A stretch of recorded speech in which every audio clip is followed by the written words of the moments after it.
अगर हम new education policy को भी अगर वापस करवाना चाहते हैं, रद्द करवाना चाहते हैं, तो हमें भी अपना फ्रंट है जो वो उसको वेल ऑर्गेनाइज्ड करना पड़ेगा।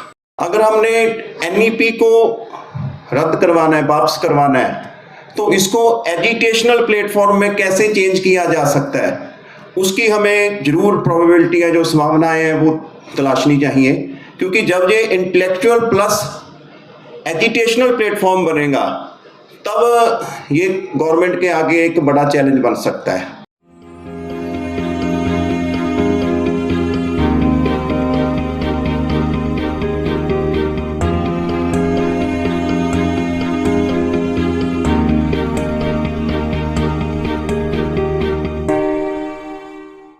मेरे बोलने के दो इशू रहेंगे। पहले तो रिपोर्टिंग का इशू है। रिपोर्टिंग मेरे दो साथियों ने पहले भी की है। पंजाब में जो AIFRTE की जो एक्टिविटीज़ चल रही हैं, हाँ इतना ज़रूर है कि रिपोर्टिंग में मैं इतना ज़रूर बोलूँगा कि जिन्होंने न्यू एजुकेशन पॉलिसी 2020 लेके आए हैं, they are well organised and well prepared. और जितने वो ऑर्गेनाइज्ड हैं और जितने वो प्रिपेयर्ड हैं, उसके comparatively we are very less organised and less prepared and also very late. So हमारा सजेशन यही है कि AIFRTE we think it is a best front, but इसको ऑर्गेनाइज करना चाहिए। इंडिया लेवल पे भी अगर कहीं कमी है, ऐसे ही स्टेट में भी, हमारे स्टेट में तो काफ़ी कमी है। जैसे संयुक्त किसान मोर्चा है, हम बार बार उसकी एग्जांपल देते हैं कि संयुक्त किसान मोर्चों ने जो 3 खेती कानून हैं वो वापस करवाए, और उसको स्टडी करने की ज़रूरत है कि उन्होंने कैसे करवाए। उन्होंने स्टेट के बिल्कुल पैरेलल एक अपना ऑर्गेनाइज सिस्टम बनाया। पंजाब में किसान ऑर्गेनाइजेशन हैं जो, उन्होंने अपना फ्रंट बनाया 32 ऑर्गेनाइजेशंस ने। ऐसे ही संयुक्त किसान मोर्चा है जो, वो नेशनल लेवल पे बना। इसलिए अगर हम न्यू एजुकेशन पॉलिसी को भी अगर वापस करवाना चाहते हैं, रद्द करवाना चाहते हैं, तो हमें भी अपना फ्रंट है जो वो उसको वेल ऑर्गेनाइज्ड करना पड़ेगा। Secondly, I will talk about the main issues to be focused. We think that the main issue can be the federal issue of this country, because as we know, there are two pillars of RSS and BJP's government. First pillar is their corporate model, and second pillar is their Hindutva agenda. So अगर हमने NEP को भी focus करना है, points में देखें तो इन्हीं दो पिलर्स को हम फोकस करना चाहिए कि इनको कैसे कमज़ोर कर सकते हैं, इनके खिलाफ कैसे लड़ाई बना सकते हैं। जैसे फेडरलिज्म का इशू है,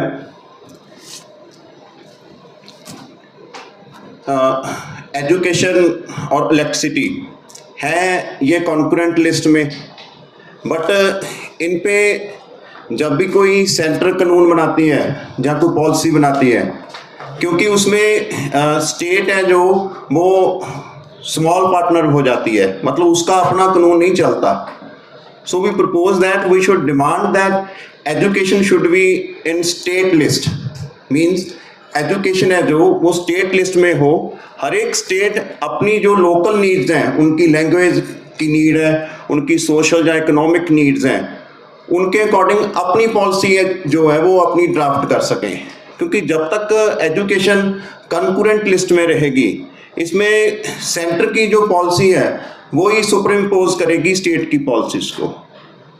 तो एक तो ये कि हमें डिमांड करनी चाहिए कि ये एजुकेशन है जो वो स्टेट लिस्ट में आए, और उसके लिए स्टेट वर्सेस सेंटर है जो, उसकी भी एक बहुत इम्पोर्टेंस कंट्राडिक्शन है हमारे अकॉर्डिंग। ख़ासतौर के पंजाब में तो क्यों, पंजाब में जो फार्मर फॉर प्रोटेस्ट है वो इतनी ज़्यादा स्ट्रांगली पंजाब से उठा क्योंकि पंजाब में एंटी सेंटर एक वेव है। उसके काफ़ी सारे सोशल कारण भी हैं कि दिल्ली में जैसे पंजाब का जो सिख इतिहास है, सिखिज़्म में जैसे 9th गुरु तेग बहादुर जी, उनकी शहीदी जहाँ दिल्ली में होती है, जहाँ मुग़ल साम्राज्य का जितना भी वो पीरियड रहा, कहने का मतलब कि पंजाब में एक एंटी सेंट्रलाइजेशन वेव है जो वो हमेशा प्रिवेल करती है। तो हमें चेक करना चाहिए कि कौन कौन सी ऐसी स्टेट्स हो सकती हैं जिसमें हम एजुकेशन को स्टेट इशू लेके कि स्टेट की रिस्पॉन्सिबिलिटी हो, स्टेट लिस्ट में हो, हम वो चल सकते हैं। दूसरा ऑनलाइन एजुकेशन है। ऑनलाइन एजुकेशन का जो मॉडल है, हमें लगता है कि वो एक फेल मॉडल साबित हुआ है। कोरोना में जब स्कूल या कॉलेज बंद किए गए, तब ऑनलाइन एजुकेशन सिस्टम को ऐसे प्रचार किया गया कि it can be an alternate for school और क्लास एजुकेशन। बट एक स्टडी बताती है यूनिसेफ की कि जो 70 लाख स्टूडेंट्स हैं वो कोरोना पीरियड में ड्रॉप आउट हुए हैं। अगर 70 lakh students out of the education चले गए सिर्फ कोरोना पीरियड में, जो यूनिसेफ की रिपोर्ट है ऑन एशियन कंट्रीज़, तो ये साबित करती है कि ऑनलाइन एजुकेशन या डिजिटल एजुकेशन जिसकी ये बात करते हैं वो एक फेल मॉडल है, वो सबको एजुकेशन देने के लायक नहीं है। बट पंजाब में आम आदमी पार्टी की सरकार आई है। आम आदमी पार्टी की सरकार भी NEP 2020 को इम्प्लीमेंट कर रही है। उन्होंने इस बजट में 500 जो क्लासरूम्स हैं, वर्चुअल क्लासरूम्स, स्कूल्स में 500 वर्चुअल क्लासरूम्स का प्रोजेक्ट लेके आए हैं। एंड वर्चुअल क्लासरूम्स में होगा ये कि जो वर्चुअली जो वेबसाइट्स के थ्रू एजुकेशन है स्टूडेंट्स को दी जाएगी। तो ऑलरेडी वो फेल मॉडल जिसके सेंटर में जो चाइल्ड है या स्टूडेंट है वो है ही नहीं, क्योंकि हम ये मानते हैं कि जो एजुकेशन है उसके एजुकेशन का कोई भी सिस्टम या मॉडल हो वो तब सक्सेसफुल हो सकता है अगर उसके सेंटर में बच्चा होगा, चाइल्ड होगा। पर ऑनलाइन एजुकेशन सिस्टम वो है जिसके चाइल्ड में बच्चा है ही नहीं। तो आम आदमी पार्टी भी पंजाब में या बाकी सभी जो जितने भी प्लेसेस हैं वहाँ पे यही ऑनलाइन एजुकेशन है जो वो लेके आ रही है। और तीसरा पॉइंट है इसमें, जैसे मैंने कई डेलीगेट्स को सुना कि कहीं वो कम्प्लेक्स स्कूल एजेंडा किसी मेथड से इम्प्लीमेंट कर रहे हैं, कहीं किसी मेथड से इम्प्लीमेंट कर रहे हैं। कम्प्लेक्स स्कूल एजेंडा या इसको हम कह देते हैं कि जो merging of schools and colleges and universities है, वो इम्प्लीमेंट करने के लिए पंजाब में भी उन्होंने एक स्कीम लेके आए हैं, स्कूल ऑफ एमिनेंस। उत्तम स्कूल बनाने हैं, बिल्कुल बनाओ। There are 19,200 government schools in Punjab. You can make all them eminence, but उनको सबको एमिनेंस या अच्छे बनाने की जगह they choose only 100 schools. 100 school choose किए हैं, उनमें जो टीचर्स हैं उनकी रिक्रूटमेंट ज़्यादा की जाएगी, उनमें फैसिलिटी ज़्यादा दी जाएगी। और this is the corporate model of complex school system. Corporate model क्या है? कॉर्पोरेट को आपके गांव में अगर 50 बच्चों वाला स्कूल है या 100 बच्चों वाला स्कूल है, कॉर्पोरेट को ये नहीं चाहिए। कॉर्पोरेट को एक बिग कम्प्लेक्स चाहिए जिसमें हजारों स्टूडेंट हैं जो वो पढ़ते हो, ताकि उनका जो मॉडल है वो उसमें अच्छी तरह इम्प्लीमेंट हो जाए। तो आम आदमी पार्टी भी पंजाब में यही मॉडल इम्प्लीमेंट कर रही है। ऑलरेडी पंजाब में जो पिछली गवर्नमेंट थी, कांग्रेस गवर्नमेंट, कैप्टन अमरिंदर सिंह वाली, उन्होंने NEP इम्प्लीमेंट करनी शुरू कर दी थी। They make the teacher to work in a scattered circle of 5 to 10 kilometres. मतलब कि टीचर को 5 से लेके 10 किलोमीटर के दायरे में वो ऑलरेडी काम ले रहे हैं। चाहे कंप्यूटर टीचर्स हैं, चाहे फिजिकल या ड्राइंग वाले टीचर्स हैं, वो 5 से 10 किलोमीटर के जो सर्कल है उसमें ऑलरेडी काम कर रहे हैं। तो इसी तरह से बाकी पॉइंट्स हमने ऑलरेडी यहाँ लिख के भी दिए हैं। उम्मीद है कि उन पॉइंट्स के ऊपर ज़रूर काम किया जाएगा। और एक दो सजेशंस और हैं कि AIFRTE हमें लगता है कि अभी तक ये एक इंटेलेक्चुअल प्लेटफॉर्म तक सीमित है।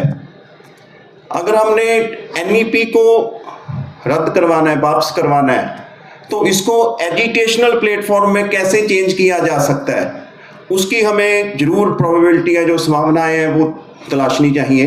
क्योंकि जब ये इंटेलेक्चुअल प्लस एजुकेशनल प्लेटफॉर्म बनेगा तब ये गवर्नमेंट के आगे एक बड़ा चैलेंज बन सकता है। तो उसके लिए हम चाहेंगे कि we should make part student organisations, teacher organisations and youth organisations. हमें इन तीनों जो हमारे स्टूडेंट्स हैं, टीचर्स हैं, या यूथ ऑर्गेनाइजेशंस हैं, उनको इसकी एक कोर के रूप में डेवलप करना चाहिए कि जैसे फार्मर एजुटेशन में फार्मर जो ऑर्गेनाइजेशन थी, वो ऑर्गेनाइजेशन उस एजुटेशन का कोर बनी, ऐसे ही student and teacher organisation basically ये दोनों को इनका कोर बनना पड़ेगा। उसके साथ बाकी यूथ ऑर्गेनाइजेशन है, डेमोक्रेटिक जो अपनी ऑर्गेनाइजेशन है, प्रोग्रेसिव बाकी अपने सेक्शंस हैं, वो उनके साथ आ सकते हैं। और उसके लिए हम जरूर ये सुझाव देंगे कि स्टेट कैपिटल्स हैं जो आने वाले समय में, एक स्टेट कैपिटल्स के ऊपर हमें जरूर कॉल देनी चाहिए कि वहाँ स्टेट कैपिटल्स के ऊपर एक मासिव प्रोटेस्ट है जो आने वाले समय में वो ऑर्गेनाइज किए जाएं। बट उसके जो डेट्स हैं, उसकी डेट्स की थोड़ी फ्लेक्सिबिलिटी स्टेट्स को जरूर दी जाए कि कोई 15 दिन का, जैसे कोई फर्स्ट मंथ किसी भी एक महीने के जो पहले 15 दिन हैं उसमें अलग अलग स्टेट्स अपनी वो डेट डिसाइड करें, प्रोटेस्ट रखें। तो हमें लगता है कि ये जो हमारा फ्रंट है ये एक एजुकेशनल फ्रंट बन सकता है। और लास्ट में शहीद भगत सिंह की कुछ लाइनें आपसे ज़रूर साझी करूँगा कि वो अक्सर गाया करते थे, बिरज नारायण की कुछ कविता की लाइनें कि मिटने वालों की वफा का यह सबक याद रहे, मिटने वालों की वफा का यह सबक याद रहे, बेड़ियां पाँव में हो और दिल आज़ाद रहे। तो शहीद भगत सिंह की ये सोच जो इनकलाब जिंदाबाद और साम्राज्यवाद मुर्दाबाद तक पहुंचती है, तो हमें लगता है कि ये हमारे लिए एक जो रास्ता है वो बताती है कि जितनी भी फोर्सेस, चाहे कम्युनिस्ट फोर्सेस हैं, चाहे अम्बेडकराइट हैं, या प्रोग्रेसिव सेक्शंस हैं, उनको एकजुट होकर इस जो बीजेपी आरएसएस के फासिस्ट अटैक का पार्ट है एजुकेशन के ऊपर, उसका जवाब देना चाहिए। आपका बहुत बहुत धन्यवाद।